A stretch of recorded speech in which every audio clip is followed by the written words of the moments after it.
Les cheveux continuent-ils de pousser après la mort?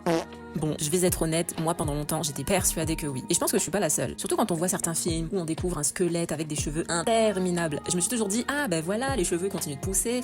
Et ben non, je me suis posé la question et je suis allée chercher. Et en réalité, les cheveux arrêtent de pousser peu après la mort. Pourquoi? Parce que les cellules qui fabriquent le cheveu ont besoin d'oxygène et de nutriments pour fonctionner. Alors pourquoi a-t-on parfois l'impression que les cheveux ou la barbe ont poussé?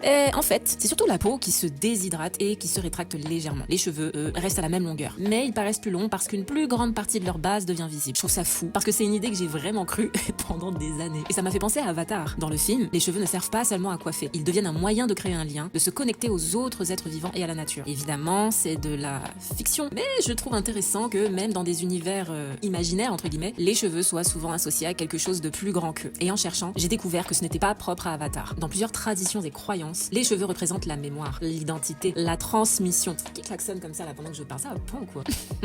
Bref, j'espère que vous n'entendrez pas. Parfois, même un lien symbolique entre les vivants et ceux qui nous ont quittés. Je trouve ça fascinant de voir qu'une simple question sur les cheveux peut nous emmener à la fois vers la science et vers toutes les histoires que les humains se racontent depuis des siècles. Des bisous à ceux qui donnent la force.